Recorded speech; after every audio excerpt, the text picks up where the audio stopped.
Hola, mi nombre es Diana Valentina y voy a estar hablando sobre el Renacimiento y la religión.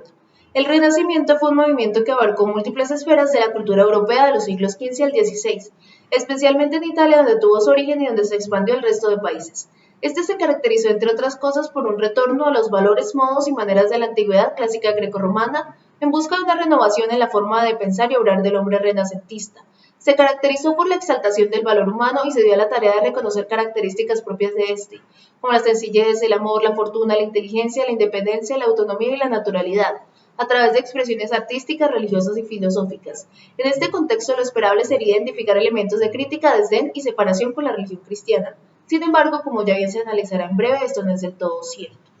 En este contexto cultural e histórico surgió la obra del Decamerón,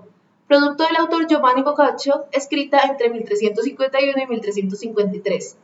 Al realizar la lectura de la obra se pueden identificar elementos que caracterizaron la expresión artística renacentista, cualidades que maduraron primero en la literatura y la filosofía para posteriormente extenderse hacia las artes plásticas. De esos elementos, el amor, la autonomía y el discernimiento se pueden identificar en el desarrollo de los siguientes apartados de la obra. La primera lectura tiene como protagonista a Chalepeto, un hombre detestable y ruin quien, encontrándose a puertas de la muerte, víctima de la plaga que azotaba a Europa para esos días, logra ganar la absolución de sus pecados, al confesar falsamente pecados mucho menos graves que los que realmente cometió, llegando a ser sepultado e incluso hasta ser venerado como un santo, todo gracias a mentiras que inventó en sus últimos momentos. De esta forma podemos, primero, confirmar que el hombre llegó a una etapa de su vida donde se hace dueño de su destino, y puede tomar acciones para intervenir en este, llegando incluso a cambiar un veredicto que iba a ser otorgado por Dios mismo.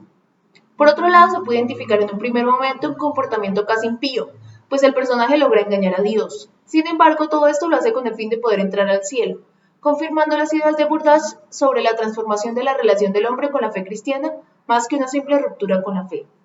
En el segundo relato, vemos como Melchísedec, haciendo uso de una antigua fábula, logra ganarse el favor del sultán Saladino, haciéndole ver que su pregunta sobre cuál de las tres religiones es la verdadera no tiene respuesta, pues le muestra que en ese momento ninguna de las tres es muy distinta de la otra, ya que comparten los mismos fundamentos, colocando al mismo nivel las tres religiones, hebrea, cristiana y musulmana. Este segundo cuento de nuevo muestra cómo el despertar del hombre traído por el Renacimiento lo hace más intuitivo y le da las herramientas para cuestionarse a sí mismo y a su fe, sin llegar a alejarse de esta verdaderamente, sino que le permite tomar una posición más crítica,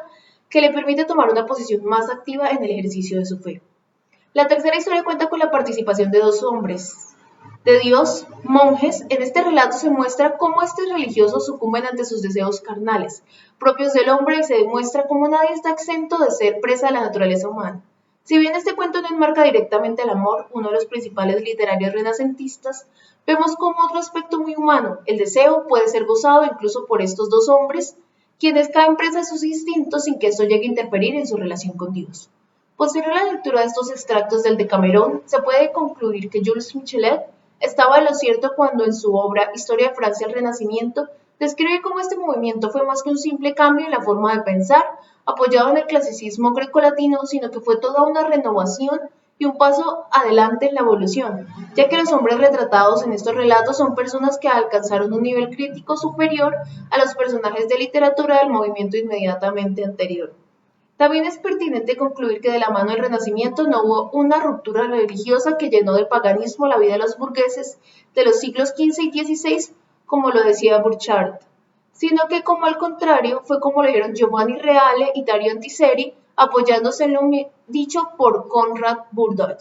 Esta particularidad en el actuar del hombre renacentista se identificó más como una moda propia de la época que con los objetivos propios del movimiento, pues si se avanza de adelante en la historia, se observa que los cambios generados por el raciocinio del hombre y el fortalecimiento de su autonomía lo condujo hacia la reforma, el tan anhelado cambio que requería la fe cristiana y que la Iglesia Católica, presa desde hace mucho tiempo de la burocracia, el pecado y corrupción, ignoraba sin llegar a ser una verdadera ruptura. Gracias.